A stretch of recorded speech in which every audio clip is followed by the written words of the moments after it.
મુકં કરોતિ વાચાલં પંગું લંઘયતે ગિરિં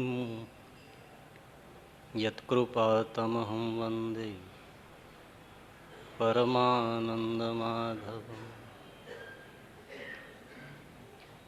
વર્ણિવેશરમણીયદર્શनं મંદહાસરુચિરાનનાંબુજં પૂજિतं સુરનરોત્તમૈર્મુદા ધર્મનંદનમહં વિચિંતયે. ઓમ શ્રી સ્વામિનારાયણાય નમો નમઃ. ઓમ શ્રી હરિકૃષ્ણાય નમો નમઃ. ઓમ શ્રી પૂર્ણ પુરુષોત્તમાય નમો નમઃ. 39મું વચનામૃત, પ્રથમ પ્રકરણનું. અઘરું વચનામૃત બહુ છે.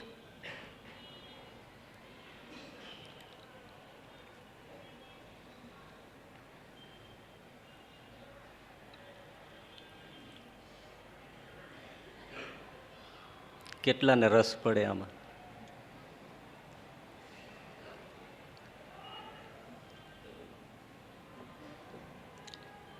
લીધા વગર એ છૂટકો નથી.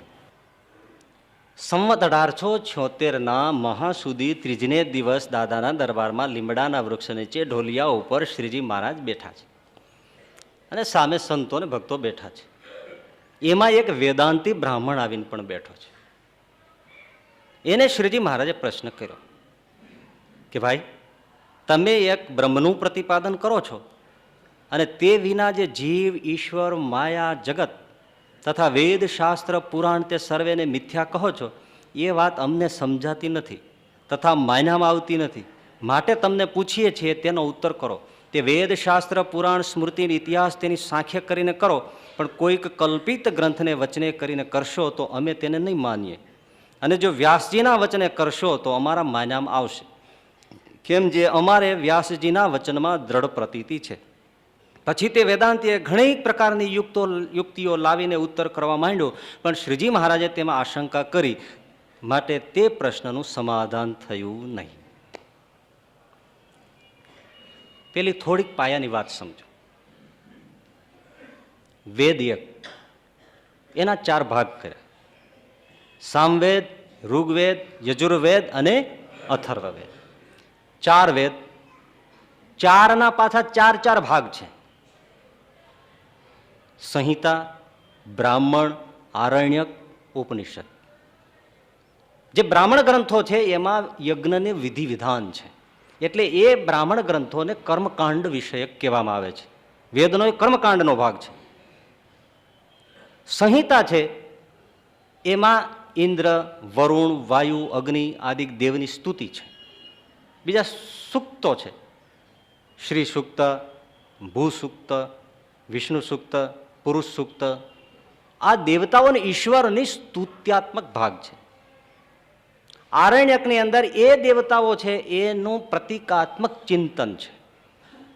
એટલા માટે પેલો કર્મકાંડનો ભાગ થયો, બ્રાહ્મણ ગ્રંથ, અને સંહિતા અને આરણ્યક એ ઉપાસના કાંડ થયો, એ ભક્તિકાંડ થયો. બચ્યું ઉપનિષદ. ઉપનિષદની અંદર તત્વચિંતન છે.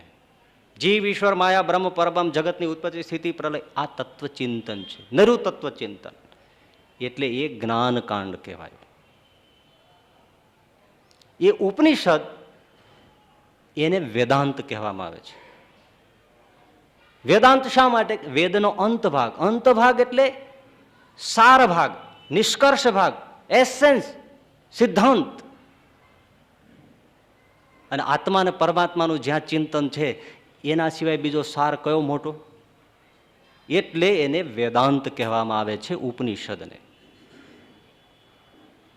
હવે જે વેદાંત, જે ઉપનિષદ, એના ઉપર જે આચાર્યો થયા એ સૌએ પોતપોતાના ભાષ્યો લખ્યા, વિવરણ લખ્યા, અને એમાં પોતપોતાની દ્રષ્ટિ, રુચિ, અનુભૂતિ એ પ્રમાણે ભાષ્યો લખ્યા. એટલે સ્વાભાવિક છે બધા ભાષ્યોમાં ફેર રહેવાનો, કારણ કે સૌની રુચિ, દ્રષ્ટિ, અનુભૂતિ ભેદ છે, અને એ બહુ જ સ્વાભાવિક છે. તમને એક દ્રષ્ટાંત આપું. એક બગીચો છે, સરસ મજાનો ગુલાબના ફૂલોથી ખીલો છે, જાત જાતના ફૂલો છે, પણ એ ફૂલોને ખીલતા અને મલકતા જોઈને માળી હશે તેને એ વિચાર આવશે કે આમાંથી કેટલા પૈસા પેદા થાય. સામાન્ય માણસ હશે એ તરત ગુલાબના ફૂલને જોઈને કહેશે, ઓહો કેટલી સરસ સુગંધ છે, કેવું સરસ સૌંદર્યથી ખીલે ભરેલું ફૂલ છે. એ સામાન્ય છે. પણ ત્યાંથી કોઈ કવિ નીકળશે તો એને એમાં પ્રકૃતિનો ઉલ્લાસ દેખાશે, એનો સ્માઇલ દેખાશે. અને સૂર્ય અને પુષ્પની વચ્ચેનો પ્રેમ પમરાટ એ કવિને દેખાશે, આપણને નહીં દેખાય. પણ ત્યાં કોઈ જો ભક્ત નીકળશે તો એને એમ થશે કે ઓહો મારા પ્રભુ, માટીમાંથી આવું સુગંધ તે ફૂલ કાઢ્યું કેવી રીતે? તારી સર્જક શક્તિને ધન્ય છે. એને ભગવાનની સ્મૃતિ થશે. ફૂલ એક છે, દ્રષ્ટિઓ ભિન્ન છે. એમાં જ્ઞાની સંત કોઈ નીકળશે તો એમ કહે છે આ તો સુગંધ એટલે શું, બીજું કંઈ નહીં, અહંકારનું વિસર્જન. એ સુગંધ છે, એ સમર્પણનું પ્રતીક છે. આશાવાદી ત્યાંથી નીકળશે એટલે એમ કહે છે કે ઓહો હો, આટલા બધા કાંટા વચ્ચે આવું સરસ હસતું ખીલતું ફૂલ, એ ફૂલ જોશે. નિરાશાવાદી નીકળશે તે એમ કહે છે ફૂલ છે પણ કાંટા કેટલા બધા છે, એ કાંટા જોશે. ફૂલ એક, દ્રષ્ટિબિંદુ અનેક. ઉપનિષદો એક, ભાષ્યો અનેક, અર્થઘટનો અનેક. એટલે જે જે આચાર્યોએ પોતપોતાની દ્રષ્ટિબિંદુ રજૂ કર્યા, મત રજૂ કર્યા, તે મત તે વાદના નામે ઓળખાયા. એના નામ પડ્યા અદ્વૈતવાદ, વિશિષ્ટાદ્વૈતવાદ, શુદ્ધાદ્વૈતવાદ, દ્વૈતાદ્વૈતવાદ, દ્વૈતવાદ વગેરે. હવે આ બધા વાદને જો ભાગ પાડો તો બે જ ભાગમાં વહેંચાઈ જાય, અદ્વૈતવાદ અને દ્વૈતવાદ. તો અદ્વૈત ને દ્વૈત શું છે? દ્વૈત એટલે બે, અદ્વૈત એટલે બે નહીં, એટલે નહીં. પણ શું એક નહીં ને બે નહીં? તત્વ. કયા તત્વો? જીવ, માયા, બ્રહ્મ. એ તત્વ છે. તો કોઈ કહે એક જ તત્વ છે, બીજા કહે એક તત્વ નથી, એની સાથે બીજા તત્વો પણ છે. શંકરાચાર્યજી એક જ આચાર્ય એવા છે, એ એમ કહે છે કે એક જ બ્રહ્મ તત્વ છે, બીજા કોઈ તત્વ નથી.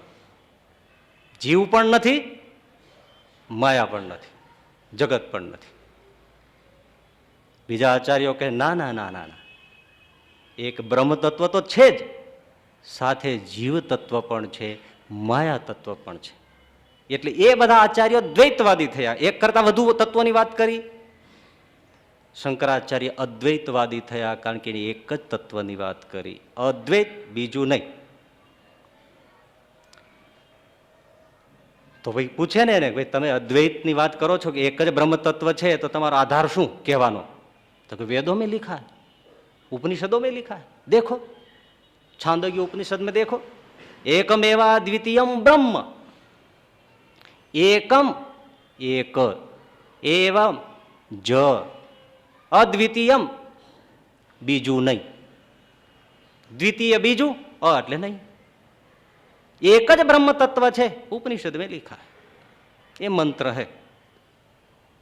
બીજા આચાર્યો મંત્ર નહીં તો ના પાડી શકે નહીં કે ઉપનિષદમાં જ છે. પણ આચાર્યો કહ્યું કે તમારો મંત્ર સાચો, પણ એનો અર્થ તમે કર્યો એવો અમને માન્ય નથી. અદ્વિતીય એટલે બીજું નહીં એમ નહીં, તો અદ્વિતીય એટલે અજોડ.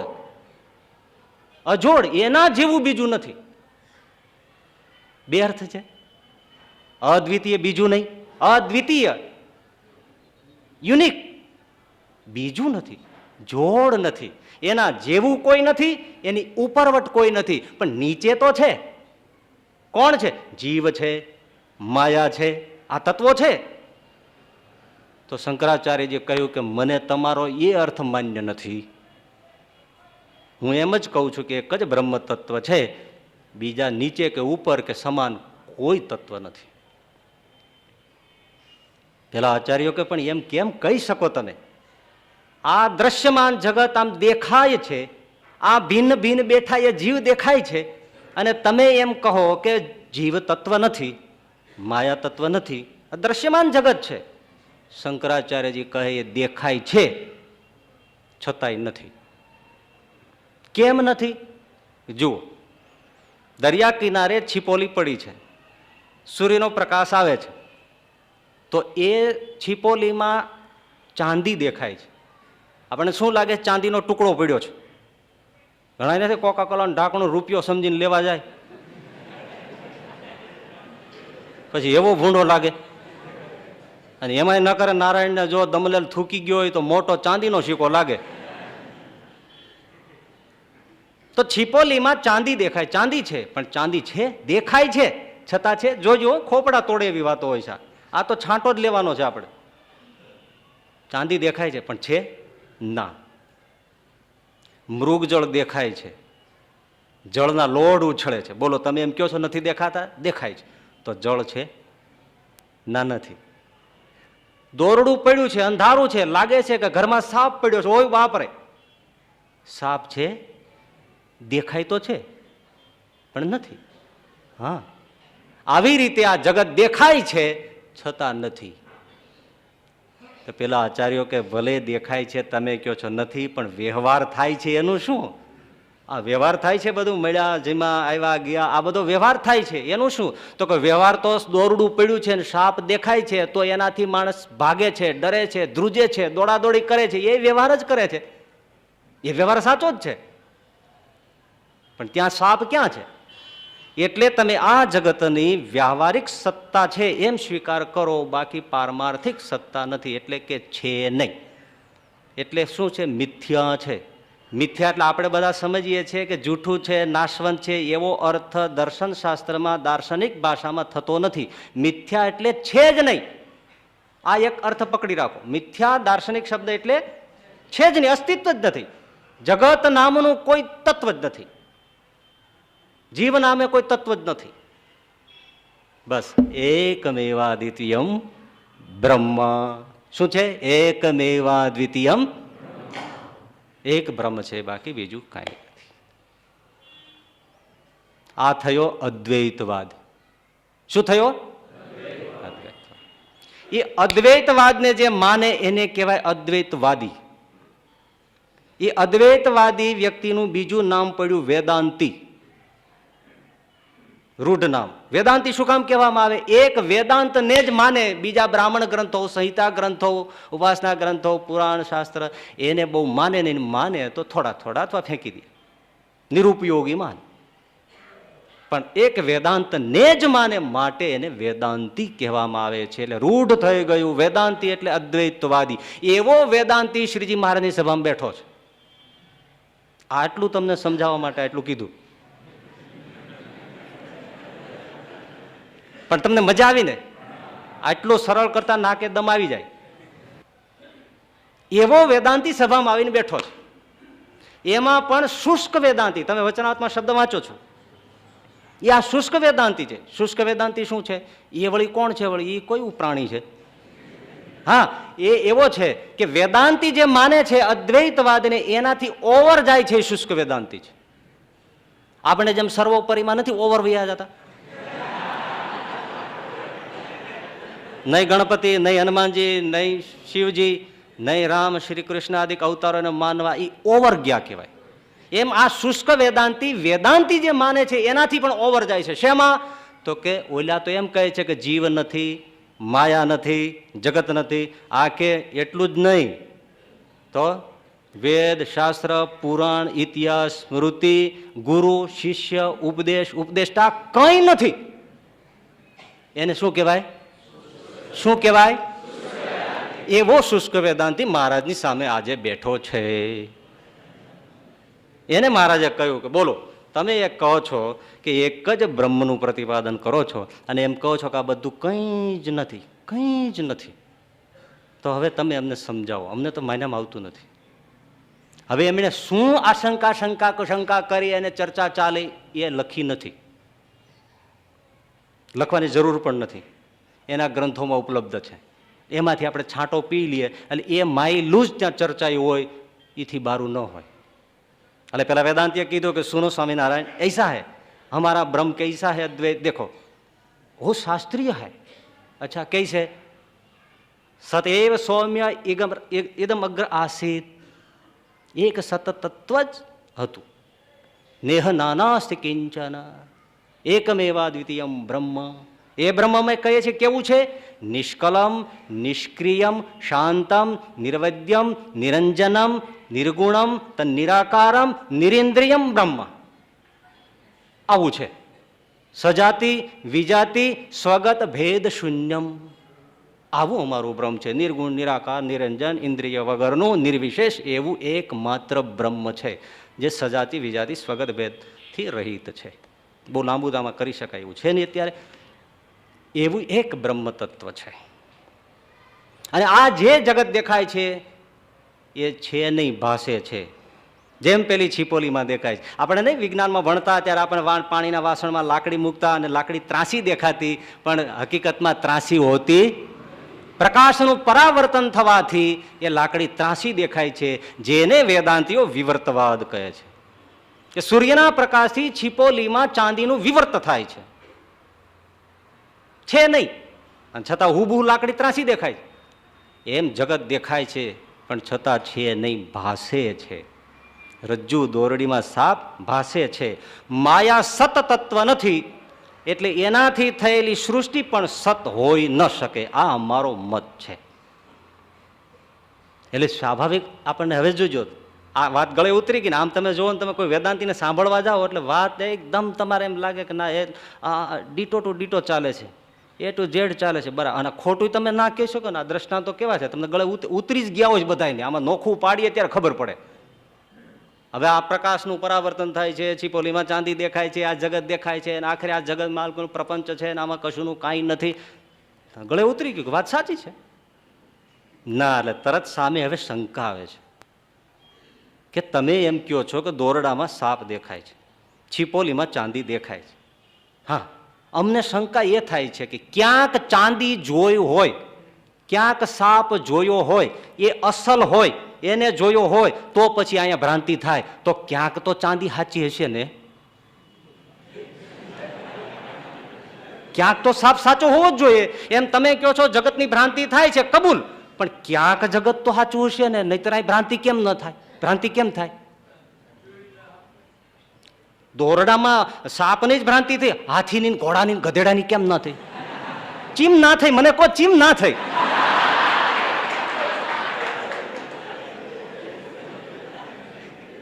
હવે આમાં ઘણું લાંબુ છે. સાદ્રશ્ય કહેવા જાય તો હલવાય, સાદ્રશ્ય નથી કયો એમ કહેવા જાય તો હલવાય. પણ અહીંથી ટૂંકું, ભાઈ ક્યાંક જોઈ છે. એ તો ગળે ઉતરી વાત છે ને કે ભાઈ ક્યાંક ચાંદી જોઈ હોય, ક્યાંક સાપ જોયો હોય તો જ દોરડામાં સાપનો ભ્રમ થાય. એટલે ક્યાંક તો સાચો છે, ભલે અહીં ખોટો છે. એટલે તમે જ કહો જગત નથી, પણ ક્યાંક તો જગત સાચું છે. એમાં તમે કેમ કહી શકો? અને બીજું કે તમે કહો છો કે છીપોલીથી એમાં ચાંદીની ભ્રાંતિ થઈ. શેનાથી થઈ? સૂર્યપ્રકાશથી. તો આ જગત છે એની ભ્રાંતિ થાય છે, તો એનું માધ્યમ શું આવી ભ્રાંતિ પેદા કરવાનું? પેલામાં સૂર્યપ્રકાશ છે, તો આમાં માધ્યમ શું? તો કે માયા પોતાની વિક્ષેપ શક્તિથી નવતર સૃષ્ટિ પેદા કરે છે. કઈ રીતે? કે જેમ પેલા મૈદાનવે ઇન્દ્રપ્રસ્થની અંદર જલ ત્યાં સ્થળ, સ્થળ ત્યાં જલ પેદા કર્યું, એવી આ માયા એવી મહાવિચિત્ર છે કે એવી વિચિત્ર વિચિત્ર સૃષ્ટિનું સર્જન કરે છે. એ માયા પોતાની વિક્ષેપ શક્તિથી આ જગતની ભ્રાંતિ રૂપી સૃષ્ટિ પેદા કરે છે. અચ્છા, માયાએ કર્યું? હા, તો તમે કહેતા હતા ને માયા છે જ નહીં. તમે કીધું પેલા કે એક જ બ્રહ્મ તત્વ છે, માયા જેવું કાંઈ છે નહીં, તો આ ભ્રાંતિ કરવા માટે માયા આવી ક્યાંથી? હવે એમ કે માયા છે તો પાછું દ્વૈત થઈ ગયું ને, બે થઈ ગયા ને. મજા તમને એ કહું ભાઈ, શંકરાચાર્યજીએ વિવેક ચૂડામણીની અંદર 110મા શ્લોકમાં માયાની વ્યાખ્યા આપી છે. અવ્યક્ત નામની, એક એક શબ્દ સમજજો. અવ્યક્ત નામની પરમેશ શક્તિ અનિદ્ય અનાદિ અવિદ્યા ત્રિગુણાત્મિકા પરા કાર્યાનુમેયા સુધિયા એવ માયા યયા જગત સર્વમ ઇદમ પ્રસૂયતે. વચ્ચે શબ્દ આવ્યો અનાદિ. માયા કેવી છે? બ્રહ્મ કેવું છે? બે થઈ ગયા કે નહીં? શંકરાચાર્ય अपने हाथों से लिखते हैं विवेक चूड़ामणि में कि माया अनादि है. તો દો તત્વ હોઈ ગઈ. બીજું, પરમેશ શક્તિ હિ પરા, પરમાત્માની શક્તિ છે. એટલે શક્તિ કહો તો બ્રહ્મ નિર્વિશેષ ન રહ્યું. એ વિશેષણ વિશેષ ભાવ આવી ગયો, બ્રહ્મ નિર્વિશેષ ન રહ્યું. બીજી વાત, ઈદમ સર્વમ જગત પ્રસૂયતે, આ જગતને પેદા કરે છે. એમાં એમ નથી લખ્યું કે જગતની ભ્રાંતિ પેદા કરે છે, એવું નથી લખ્યું. જગત પેદા કરે છે તો જગત સત્ય થઈ ગયું. શક્તિ સ્વીકારો તો નિર્વિશેષ ન રહ્યું. અનાદિ કહો તો બે તત્વ થઈ ગયા. આનું શું? અહીંયા આ વેદાંતિને પ્રશ્ન પૂછો કોઈ પણ, એટલે આજની તારીખમાં તમે આજુબાજુ જેટલા વેદાંતિ હોય એને પૂછો કે આમ કેમ છે, એક જવાબ આપે, જુઓ ऐसा है. એ जिज्ञासु शिष्य को पहले पहले समझाने के लिए ये माया तत्व का स्वीकार किया गया है. क्या? जिज्ञासुने समझावा माटे माया तत्वनो स्वीकार કરવામાં આવ્યો છે. બાકી માયા જેવું કાંઈ નથી. આ કોને ગળે આવું મોટું તરબૂચ ઉતરે? કોને ગળે? ખાલી જિજ્ઞાસુને સમજાવવા માટે આ માયાનો તત્વનો આવી રીતે સ્વીકાર કર્યો છે. બાકી માયા વાયા કાંઈ છે નહીં. આ તો મારે અમથું અમથું પડી જવું એટલે હું હારી ગયો, બાકી તો હું સદી મારી દઉં. હા, સદી હેઠી ઉતરી ગઈ છે ને દોરો બાંધી લ્યો પેલા. છતાં આપણે ભલમન સાહેબથી કંઈક આ કોઈ વાંધો નહીં, તમે એવી રીતે સમજાવવા માટે આ માયાનો તત્વનો સ્વીકાર કર્યો છે, અમે હા પાડીએ કે હા હશે, કંઈ વાંધો નહીં, સ્વીકાર કર્યો. પણ જિજ્ઞાસુ કોણ? તો કે જીવ. એ જીવ ક્યાંથી આવ્યો? આ જીવ આવ્યો ક્યાંથી? તમે માનતા જ નથી કે જીવ નામનું તત્વ જ નથી. તો એવા જીવને સમજાવવા માટે તમે માયાને લઈ આવ્યા તો અમે સ્વીકાર કરી લીધો. પણ જિજ્ઞાસુ કોણ? બોલે જીવ. તો તમે કહો છો ને કે જીવ તો છે જ. ના ના ના, છે જ નહીં. જીવો બ્રહ્મૈવ ના પરહ. જીવ એ જ બ્રહ્મ છે, જુદું છે જ નહીં, બે નથી, એક જ છે, એક જ. અચ્છા, બે નથી, એક છે, એક. હા હા, એક. તો તમે કહો છો કે એને આ જીવને માયાની આવરણ શક્તિથી જીવ ભાવનો ભ્રમ થયો છે એટલે એ પોતાને બ્રહ્મ માનતો નથી. ભ્રમ થયો છે એટલે બ્રહ્મ માનતો નથી. ક્યાંથી? માયાની આવરણ શક્તિથી. અચ્છા, તો આ જે ભ્રમ થયો છે કોને થયો છે એ બતાવો. જીવને થયો છે? જીવ તો છે જ નહીં, તો બ્રહ્મને થયો છે? બ્રહ્મને ભ્રમ થાય તો બ્રહ્મ ના રહે. ગહન છે તો આનંદ આવે છે ને. જો તમે એમ કહો કે એ બ્રહ્મને થયો છે એટલે શ્રીજી મહારાજ વચનામૃતમાં કહે છે કે એ સમજતા નથી મૂર્ખા કે પોતાને વચને કરીને બ્રહ્મને માથે જન્મ મરણ ઠોકે છે. બ્રહ્મને જન્મ મરણ ક્યાંથી છે? તો તમે એ તો બોલી ના શકે કે ના, બ્રહ્મને ભ્રમ તો થાય જ નહીં. એટલે પછી વાત કરે, દેખો એસા. एक आदमी था, वो मेहमान हुआ, किसी के घर गया, तो यजमान था ने, उसने उसका बहुत स्वागत किया. जो મહેમાને ગરદણીએ મહેમાનનું બહુ સ્વાગત કર્યું. સાંજના સમયે આવ્યા હતા, જમાડ્યા, રાખ્યા બધું. પછી રાત્રે સુવા પથારી કરી દીધી. એટલે પેલો મહેમાન સુઈ ક્યાંથી જાય એમ. વાહ, હજી આપણે વાત કરવી છે ત્યાં હુઈ ગયો. ખરા છો તમે, મારી આગળ નીકળી જાઓ. આ બધું શું છે? આવું થોડું નાખીએ ને તો હાલે. આ નહીતર આ કાંઈ સાંભળે નહીં કોઈ. એટલે મહેમાનને પથારી કરી દીધી, મહેમાન સૂતા, પણ બાજુમાં એક પિંજરું મૂક્યું. એ પિંજરામાં નોળ્યો. ઓલ્યો કે મારો તો મદારી છે શું? ગરદણી કે ભાઈ તમે આ શું મારા ઘરમાં કાઢ્યું? આ નોળિયો કાં લાવ્યા પિંજરામાં? તો કે એવું છે ને, મને રાતે ઊંઘમાં સાપ બહુ દેખાય છે, સાપ, એટલે મેં નોળિયો રાખ્યો છે અને હું છું. ઓય દડે ના મૂર્ખનો સરદાર નહીં. સાપ તે કઈ સપનાના સાચા હોતા હશે? એ તો બધા ખોટા. એ સાપ ખોટા સપનાના. તો કે નોળિયો ક્યાં સાચો છે? પ્લાસ્ટિકનો છે.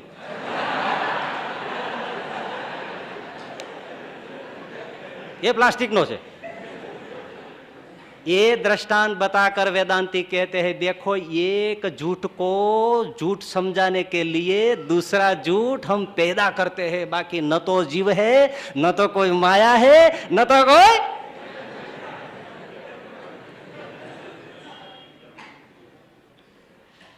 हे ભગવાન 3 એકાદશી દઈએ ને તોય આ પાપ જ ન છૂટાયો. એટલે આવી બધી ચર્ચાઓ થઈ હશે એટલે મહારાજ કે વેદાંતીભાઈ સુનો સુનો એ હિસાતો નહીં કઈ આવી રીતે. આમાં શું થાય ઘણી વાર ઓલે આપણે શેરીમાં છોકરા રમતા હોય ને, અત્યારે રમતા રમતા અમુક હારવા માંડે ખબર છે, પછી રંગોળી કે જે કાંઈ હોય ને એ પછી વીખી નાખે, હવે મારે નથી રમવું, તે ક્યાં જાવ મારે રમવા જ આવે છે એમ કરી રંગોળી વીખી નાખે. એમ હવે જ્યારે આ કાંઈ ન થાય ને પછી તમે એમ ત્યારે એમ કહી દો કે આ તો એક બ્રહ્મને કાઢવા બીજું બ્રહ્મ મેં પેદા કર્યું છે, બાકી કાંઈ જીવ નથી, ન તો કોઈ જગત છે, જગત ન તો કોઈ માયા છે, એક બ્રહ્મ માત્ર છે, બાકી કંઈ નથી. તમને એમ લાગ્યું કે એક જ બ્રહ્મ હોય ને બીજું કાંઈ ન હોય એવું તમને ગળે ઉતરે છે? હવે એવી રીતે કેમ થઈ શકે ભાઈ? એટલે શ્રીજી મહારાજે કહ્યું સાંભળો વેદાંતી ભાઈ આવું તો નથી. તો મહારાજ કેવું છે આપ સમજાવો. મહારાજ કે ભાઈ આ સ્થિતિના ભેદ છે. જુઓ લોકા મેરુ પર્વત ઉપર કોઈ ઊભો હોય અને ત્યાંથી જો એ જુએ તો એને વૃક્ષો દેખાય, પર્વતો દેખાય અને એ બંનેનું ધારક એવું પૃથ્વીનું તળ પણ દેખાય, બધા જુદા જુદા દેખાય. પણ લોકાલોક પર્વત ઉપર કોઈ ઊભો હોય અને ત્યાંથી જુએ તો એને ભિન્ન ભિન્ન ન દેખાય. ન તો આ વૃક્ષ છે એવું દેખાય, ન આ પહાડ છે એવું દેખાય, કે ન તો એની ભિન્નતા કે માર્ગ વચ્ચે સ્પેસ કાંઈ ન દેખાય, એક પૃથ્વી દેખાય. આપણી ભાષામાં જ લઈએ, હેલિકોપ્ટરમાં બેસો તો બધું દેખાય, આ સોસાયટી દેખાય, નીકળે છે ને પ્રધાનો નહીં નીકળતું એવું બધું થાય ત્યારે બધું ભિન્ન ભિન્ન દેખાય છે. પ્લેનમાં બેસીને 40,000 ફૂટ ઊંચે જતા રહ્યો તો ઝાંખું ઝાંખું દેખાય. કદાચ અનુમાન થાય કે આ દરિયો હશે, આ રણ હશે, દેખાય. તો શું નથી હેઠે? એમાં ચંદ્રયાનમાં બેસી અવકાશ યાત્રી જયારે અવકાશયાનમાં જાય ત્યારે દૂરથી એને પૃથ્વીનો ભૂરો ગોળો દેખાય, બાકી કંઈ ન દેખાય, દડા જેવી પૃથ્વી દેખાય. હવે અવકાશ યાત્રી ત્યાંથી એવું વિધાન કરે કે ભાઈ તમે બધા મૂર્ખા છો, હકીકતમાં કંઈ જ નથી.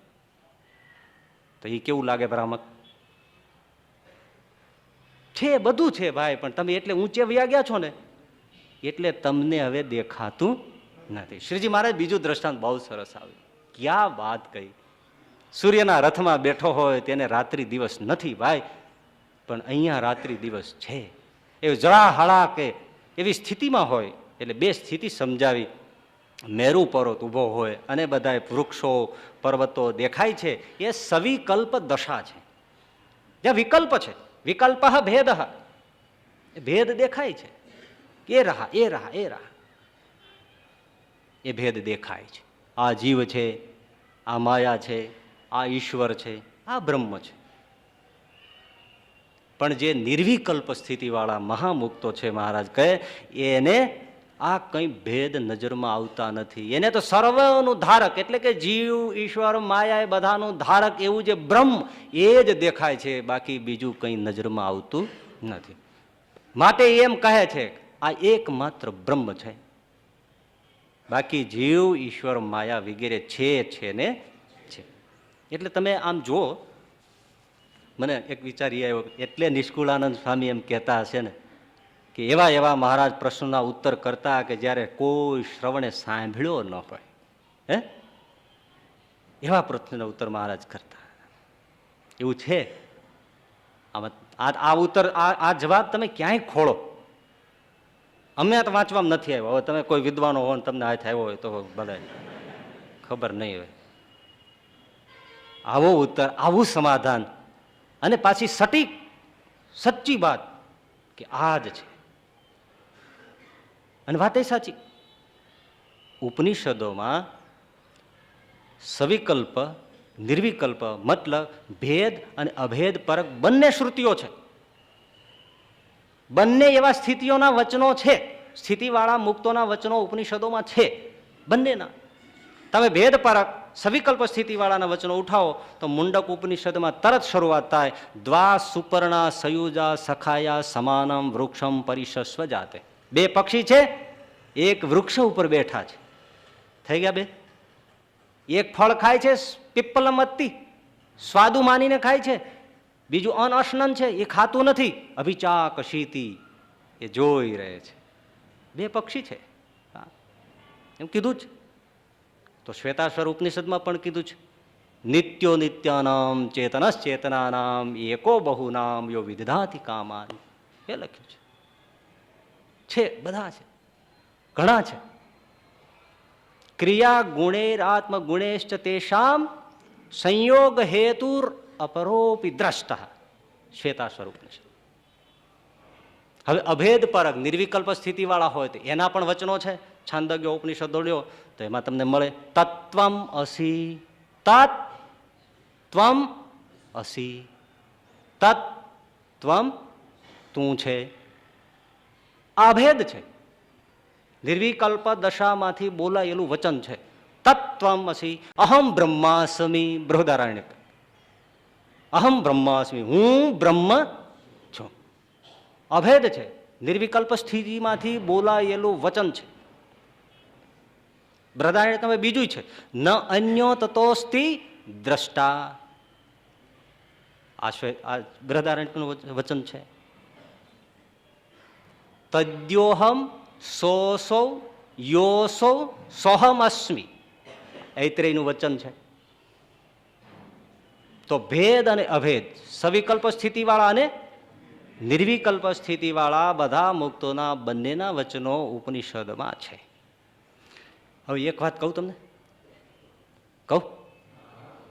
મારી શક્તિ પ્રમાણે, મારી દ્રષ્ટિ પ્રમાણે મેં ઉપનિષદોમાં જે નજર કરી, ગીતામાં નજર કરી, બ્રહ્મસૂત્રમાં નજર કરી, મને ક્યાંય એવો શબ્દ કે વચન કે વાક્ય મળ્યું નથી હજી સુધી કે જેમાં એવું વાક્ય કે વચન હોય કે જગત મિથ્યા છે. મને મળ્યું નથી. એક પણ વચન ક્યાંય મને દેખાણું નથી કે એમાં લખ્યું હોય સ્પષ્ટ કે જગત મિથ્યા છે. નથી. તો બીજી વાત કહું, મેં જે વાંચ્યું મને જે એમાંથી સમજાયું કે ઉપનિષદના ઋષિઓને શું કહેવું છે, કે મને જે સમજાયું હું તમને કહી તો શકું ને. તમે સાંભળવા આવ્યા, ના પાડો તો જાઓ ક્યાં? એક તો મને મિથ્યા શબ્દ જડ્યો નહીં. બીજું કે મને એમાંથી જે સમજાણું એને ઋષિઓને આટલું જ કહેવું છે. એક જુઓ, ધ્યાનથી સાંભળજો. આ દેહ છે, એમાં આત્મા તત્વ છે. બંને ભિન્ન છે. આત્મા સચ્ચિત આનંદ અને અવિકારી છે. દેહ જડ, નાશવંત અને વિકારી છે. બે સાથે છે કે નહીં? બે સાથે છે. આપણું સ્વરૂપ શું છે? દેહ આપણું સ્વરૂપ નથી. દેહ તો આપણે બદલતા જઈએ છીએ. વાસાંસી જીર્ણાની યથા વિહાય, એ બદલતા જઈએ છીએ. એ તો ખોળિયા પડ્યા રહે છે, સળગાવી દે છે. પણ અંદર જે ચૈતન્ય છે એ આપણું સ્વરૂપ છે. સચ્ચિત આનંદ અવિકારી, એવું આપણું સ્વરૂપ છે. છતાં તાદાત્મ્યક ભાવથી આપણે શું માનીએ છીએ? છગન મગન, લાંબો ટૂંકો, કાળો ધોળો, રજપૂત બ્રાહ્મણ. હું દેહ છું. આત્માની ક્યાંય ગંધ આવતી નથી. માની લઈએ છે કે હું આ છું. એ મિથ્યા છે. એ દેહ ભાવ ટાળો. જો ઉપનિષદનો સારા છે. તમે આત્મતત્વ છો, માની લીધું છે કે હું દેહ છું, હું સ્ત્રી છું, હું પુરુષ છું, હું બ્રાહ્મણ છું, હું યુવાન છું, હું ઘરડો છું. માની લીધું છે. જેમ કોઈ ઘરમાં રહેતો હોય ને એમ માની લે કે આ હું ઘર હું છું. એ જેમ ભ્રમ છે અને મિથ્યા છે, એવી રીતે આપણે આત્મતત્વ હોવા છતાં માની લીધું કે હું દેહ છું. એ દેહ ભાવ ટાળો એટલે આત્મ સાક્ષાત્કાર થાય. ત્યારે જોયો, ઓ માય ગોડ, આ હું સ્વપ્નમાંય નહોતો. હું ક્યાં દેહ હતો? એનો તો દ્રષ્ટા છું. આ જુદું જુદું દેખાય, આ ઇન્દ્રિયો, આ શરીર, આ તો મિથ્યા મેં માની લીધું. જે પેલા દ્રષ્ટાંત હતા ને એ દ્રષ્ટાંત અહીંયા છે કે છીપોલીમાં તમને ચાંદી દેખાય છે, દોરડામાં તમને સાપ દેખાય છે, એ તમને ભ્રમ થયો છે કે એનાથી અજ્ઞાનથી. એમ અજ્ઞાન છે એટલે આપણે માની લઈએ છીએ કે ઓહો આ હું છું. પણ જેવો દેહભાવ ઓછો થયો કે ટળ્યો, ઓહો પછી હસી આવે મહારાજ કે પછી એને એમ થાય કે મને સ્વપ્નમાં આવું નહોતું, આ તો બધું માની લીધું. એને શું કહેવાય? આ દ્રષ્ટા, આ દેહ ઇન્દ્રિયો દ્રશ્ય, આ જગત દ્રશ્ય, હું દ્રષ્ટા. આ સ્થિતિને સવિકલ્પ સ્થિતિ કહેવાય. આટલે પહોંચી ગયો, નોખું પડી ગયું. હવે એનાથી સહેજ ઉપર ઉઠે એટલે આ સર્વત્ર વ્યાપક જે બ્રહ્મ છે એની સાથે તાદાત્મ્ય થાય ત્યારે એમ બોલે છે અહમ બ્રહ્માસ્મિ, અખંડ બ્રહ્માકાર વૃત્તિ. ઓહો, પછી કંઈ આને દ્રષ્ટિમાં આવતું નથી. આ નિર્વિકલ્પ સ્થિતિ. ઉપનિષદોને આ કેવું છે શું? કે તમે દેહ ભાવ માની લીધો છે એ મિથ્યા છે, એને ટાળો. જગત મારું છે એ મોહ મિથ્યા છે, દેહ ભાવ મિથ્યા છે, મોહ મિથ્યા છે, એ ટાળો. એ ટાળો એટલે તમને આ સ્થિતિ થાય, આત્મા સત્વ દેખાય, બ્રહ્મ સર્વત્ર વ્યાપક છે એની સાથે તાદાત્મ્ય થાય. અને પછી તમને થાય કે આ સર્વે પ્રપંચ છે. હું કોના માટે રડતો હતો? કોણ મારું હતું? ઓહો, આ સર્વે મિથ્યા છે, સર્વે મિથ્યા છે. ટાળવાનું શું? દેહ ભાવ. જગતમાં શું ટાળવાનું? મોહ ભાવ. બસ એ ટાળો એટલે થઈ ગયું.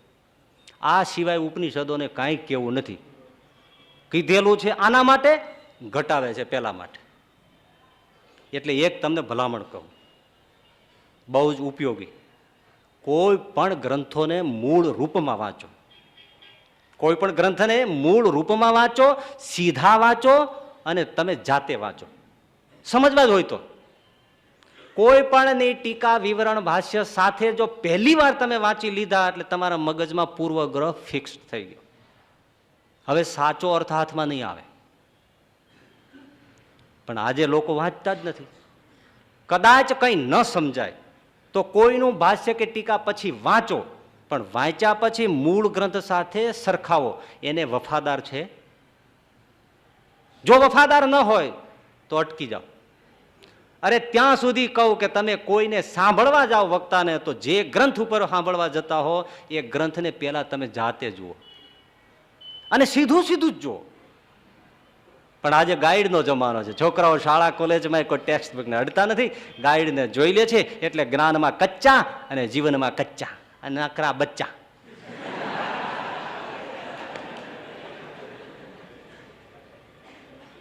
ગાઈડનો જમાનો. એમ ધર્મ ક્ષેત્રમાં પણ કોઈને મૂળ ગ્રંથ જોવો નથી, કોઈને મહેનત લેવી નથી. જે કહેવાય છે માની લીધું, સંભળાય છે પતી ગયું. કોઈ વંચી સંભળાવી દીધું, માની લીધું. એટલું યાદ રાખો કે સૌ પોતપોતાનું પાણી ભેળવે. ભળી જ જાય ભાઈ, સ્વભાવ છે. માછલી ક્યારે પાણી પી લે કોને ખબર પડે? બતાવો ને. ના ના, હું દ્રષ્ટાંત તો ખોલી કાઢું છું, એવું નથી. ક્યારે પી લે શું ખબર પડે? એમ ક્યારે હું નાખી દે, આ સોની લોકો ક્યારે ઘાલી દે ખબર પડે? તો એ નથી ખબર પડતી તો પછી આને અકલ નહીં હોય? ભેગ ભળી જાય. એક ગીતા સેંકડો ટીકાઓ, આમ કીધું છે, આમ કીધું, આમ નથી કીધું, આમ કીધું, સેંકડો ટીકાઓ. હવે ગોલોકમાં ભગવાન શ્રી કૃષ્ણે 2 કોન્ફરન્સ કરી છે આ ગીતાઓ ઉપર. મૂંઝાણા 2 જણા. ભગવાન વાંચીને અર્જુનને કે અર્જુન જો ને, મેં તને આવું ક્યારે કીધું છે ભાઈ? ના ના, મેં તને કીધું તું, તું જો આમાં આ શું લખે છે, મેં ખરેખર તને કીધું છે? અને તે મને આવું ખરેખર પૂછ્યું છે? આ જો આમાં શું લખે છે, તે મને આવું પૂછ્યું છે? ના મહારાજ, મેં નથી પૂછ્યું. અર્જુન રોવે છે, કાલ ફોન હતો મારા ઉપર. મૂંઝાઈ જાય એવું છે. એટલે નરસિંહ મહેતાએ કીધું ગ્રંથ ગરબડ કરી વાત ના ખરી કરી. આ ખોટું નથી કહેતા, ત્યાં કોઈ સાચી વાત નથી કરતા. ગ્રંથ ગરબડ કરે છે, ગરબડ.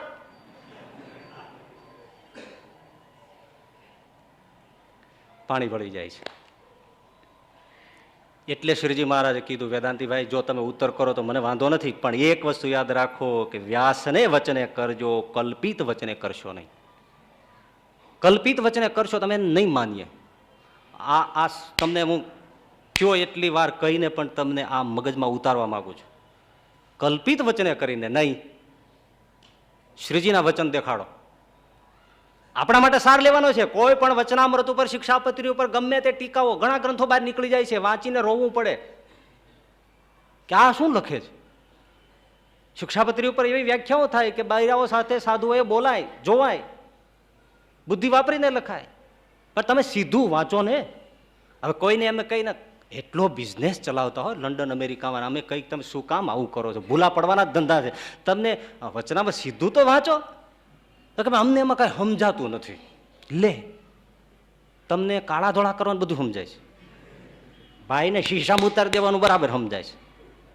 આમાં તમને સીધી વસ્તુ છે. આમાં સીધું તમને સાધુ કોને કહેવાય ને અસાધુ કોને કહેવાય એમાં કંઈ ભેજા મારી છે, એમાં સીધું જ લખ્યું છે.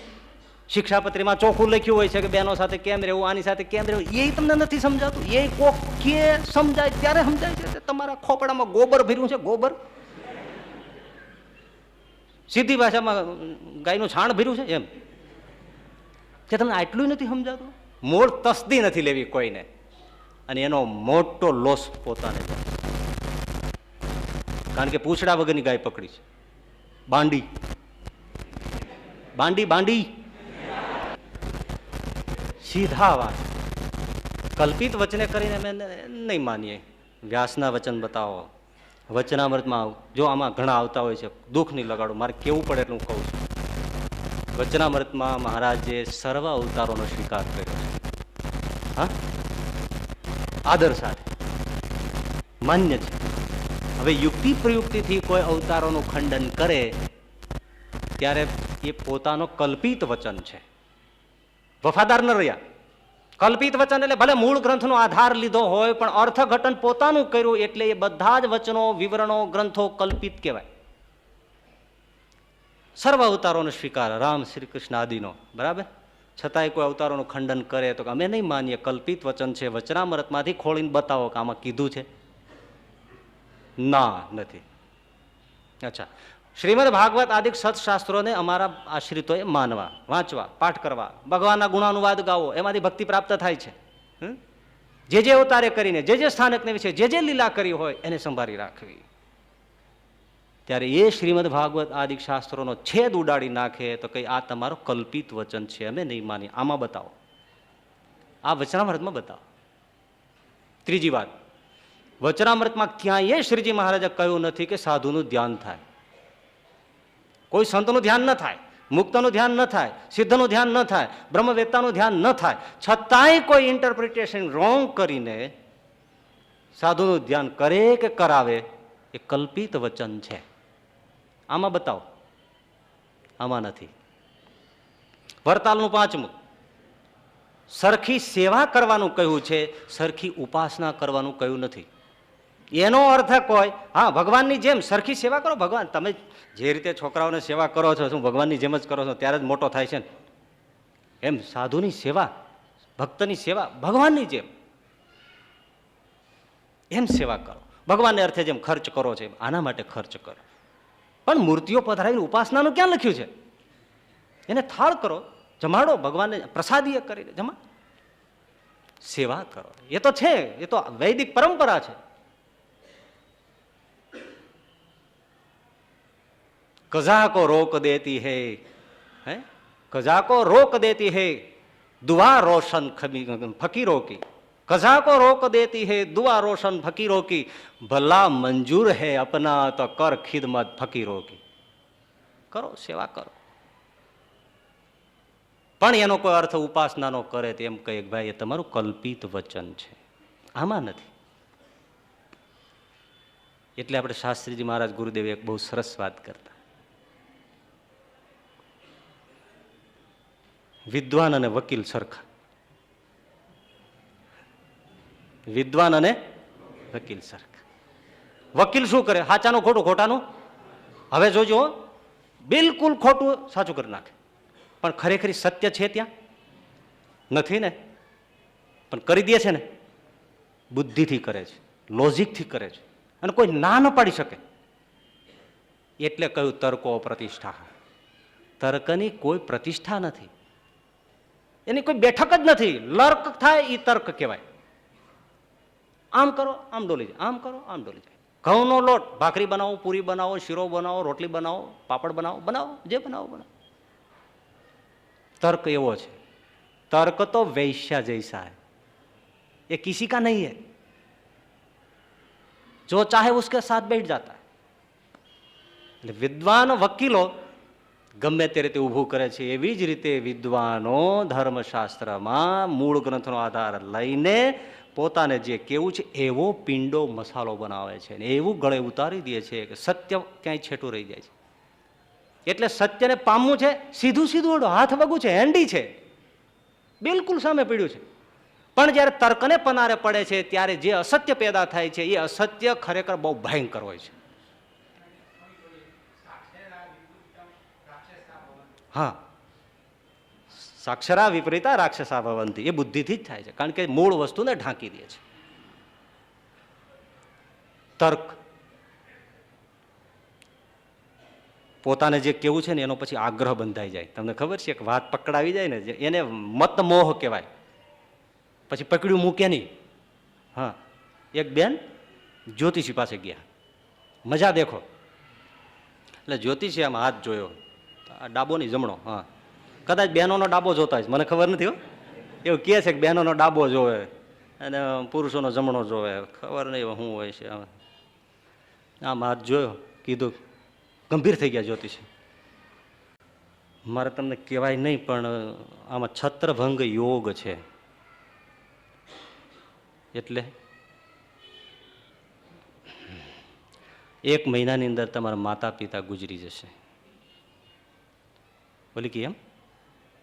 હા, 100%. મારું જ્યોતિષ એટલે ઓથેન્ટિક. 1 મહિનાની અંદર તમે માતા પિતાનો છત્રભંગ યોગ છે, છત્ર ઉડી જશે. પેલી કે જ્યોતિષી મહારાજ મારા માવતર ગુજરી ગયા, બે એને 10 વર્ષ થયા. અરે જ્યોતિષ ખોટું ન પડે તો તમારા મોટા ભાઈ ગુજરી જશે, એ છત્ર વયું જાય છે. ઓલી કે હું એકનું એક સંતાન છું, મારે નથી કોઈ મોટો ભાઈ, નથી કોઈ નાનો ભાઈ, નથી કોઈ બેન, હું એકની એક છું. તો તમારા પતિ ગુજરી જાય છે 1 મહિનામાં. બાકી ધડાકો ચોક્કસ. બોલે કે હું પરણી જ નથી પણ, અને પરણવાની નથી. જ્યોતિષી કે મારું જ્યોતિષ ખોટું ન પડે તો છેલ્લી બાકી તમે છત્રી લઈને નીકળશો, છત્રી ઉડી જશે.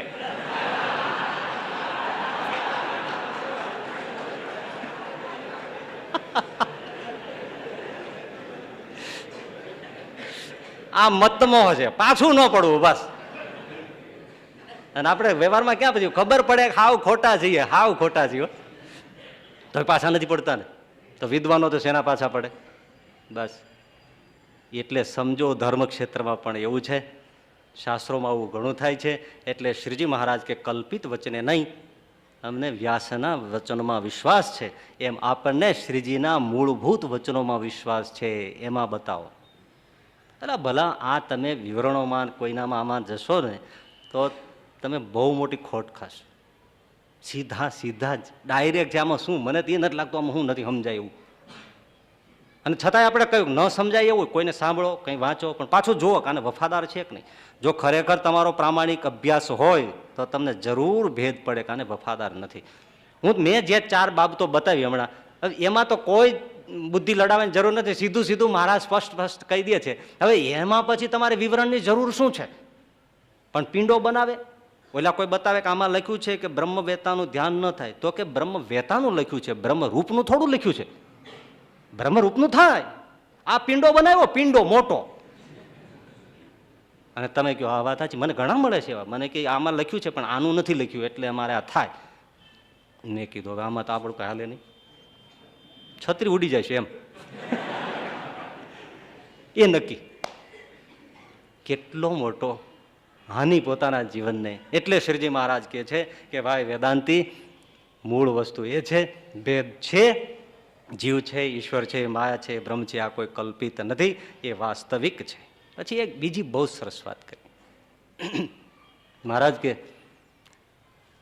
શાસ્ત્રમાંથી સીધું વાંચી સ્થિતિ તો થઈ નહીં હોય, અને પછી એમ કે જીવ, ઈશ્વર, માયા, બ્રહ્મ, વેદ, શાસ્ત્ર, પુરાણ, ગુરુ, શિષ્ય, ઉપદેષ્ટા, ઉપદેશ એ બધું મિથ્યા છે. મહારાજ કે એવું કહેનારો નારકી થાય છે. નારકી થાય છે.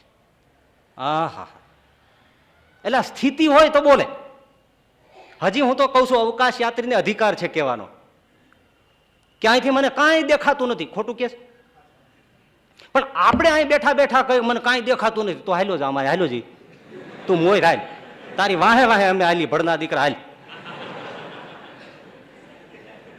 જગત મિથ્યા છે, દેહ આમ છે, દેહ સત્ય છે, દેહ ભાવ મિથ્યા છે. ગમે તેવી સમાધિ નિર્વિકલ્પ દશાવાળા બધાને ખાવા ખીચડી જોઈએ છે.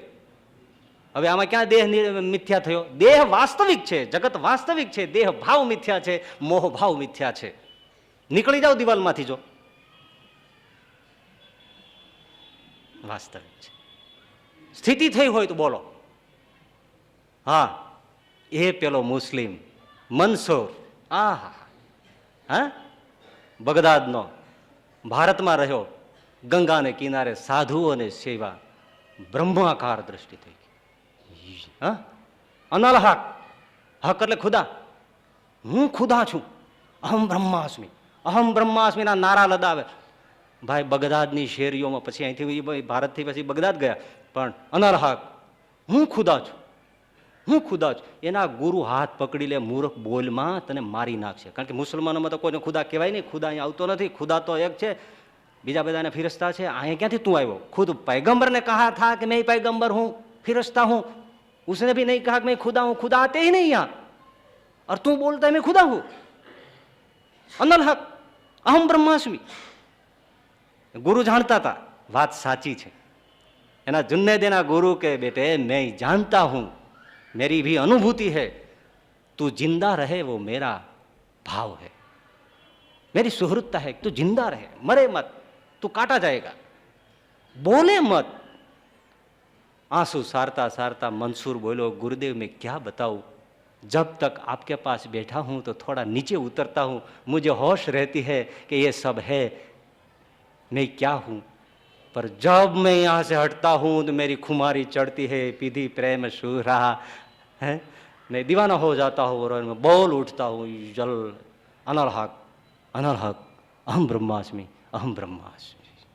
અને ખરેખર મંસૂરને બગદાદની ગલીઓમાં પકડ્યો, ફાંસીએ લટકાવ્યો.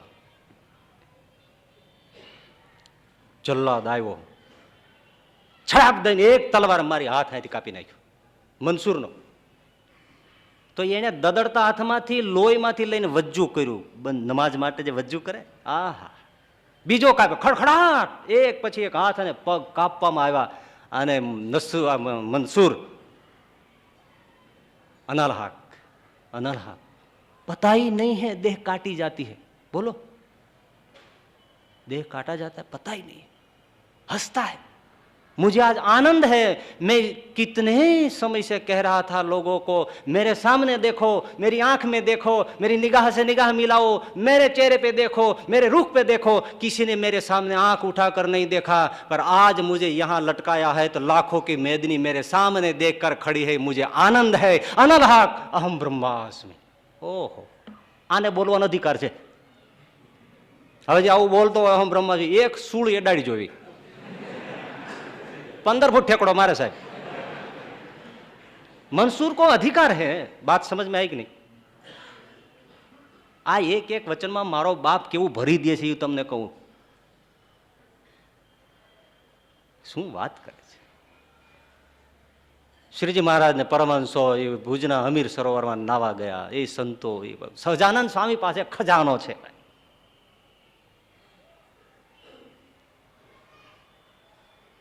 વસ્ત્રો ઉતારી સ્નાન કર્યું, જળ ક્રીડા કરી. એ અક્ષરાધિપતિ જળ કિલોલ કરે.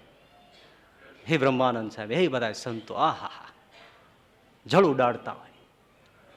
ચિત્ર પિક્ચરાઇઝેશન કરો, શાંત થઈ જાય, શાંત. હું તમને આટલું કહું છું, જો ઠરી ગયા બધા, तो उनके साथ स्नान करने के क्या मजा होगा, देखने के क्या मजा होगा, वो कैसे नहलाता होगा, कैसा लगता होता. कितना लिस्सा मासूम चेहरा था सहजानंद स्वामी का. स्नान करवा, सहजानंद स्वामी का शरीर कमल पत्र जैसा था, जल गिरता ने नीचे गिर जाता, इतना मासूम. थोड़ी कल्पना करो, इमेजिन. इतना मासूम। स्नान कराया सबको, स्नान किया, सब बाहर आए, अपने अपने वस्त्र परिधान कर लिए। महाराज बोले सब चलो। ત્યારે સાધુએ કીધું ક્યાં ચલે? કાં? સંતદાસજી નાવા પડ્યા છે ડૂબકી મારીને, હજી બહાર નથી નીકળ્યા અને આપણે ચાલ્યા જવાનું? મહારાજ કે એની ચિંતા કરોમાં, એ તો અહીંયા ડૂબકી મારીને બદ્રિકાશ્રમ પહોંચ્યા છે, અહીં નથી અત્યારે. હે? હા, એ આવશે પછી દેખો. અને અધિકાર છે, અધિકાર છે. એ ગોપાળાનંદ સ્વામી, એ ગોવર્ધન શેઠ, હે, એક હાથેથી મીઠું ખાય, એક હાથેથી સાકર ખાય. ગોવર્ધન શેઠ વાણિયો માંગરોળનો, ઓહો. એ ગોપાળાનંદ સ્વામી, એ ગુણાતીતાનંદ સ્વામી, એ અબજી બાપા, પારાપાર સ્થિતિ. ઘણા લોકો મારા વિશે ખોટો ભ્રમ ફેલાવે છે કે એને અબજી બાપાનો વિરોધ છે. નહીં, અબજી બાપાનો હું વિરોધ કરું તો મને નરકમાં ના રાખે. અબજી બાપા મારો બાપ છે. ક્યાં સ્થિતિ? પણ હવે હું જે કહું છું એ, ક્યાં ગોવર્ધનભાઈ, ક્યાં ગોપાળાનંદ સ્વામી, ક્યાં ગુણાતીતાનંદ, ક્યાં અબજી બાપા? હા, પારાપાર સ્થિતિ. પણ એના વચનોને તરોડ મરોડ કરીને જ્યારે કોઈ બોલે, લખે, વાંચે, ત્યારે એ કલ્પિત છે, અધિકાર નથી. સમજાય છે? એને અધિકાર નથી. ઓલા બોલે અને છતાંય એના વચનોમાં પાછા તરોડ મરોડ થાય. એજ ઇટ ઇઝ હોય તો હજી કાંઈક આપણે વિચારી શકીએ, પણ તમે જે લખેલું વાંચો છો એ તરોડ મરોડની તમને ખબર નથી, એમને ખબર પડે છે. એટલે તમે એ નહીં માનતા કે ના એજ ઇટ ઇઝ છે. મેં કીધું ને પેલા ગોળા બનાવાય છે, એ છત્રી તૂટશે જ એમ.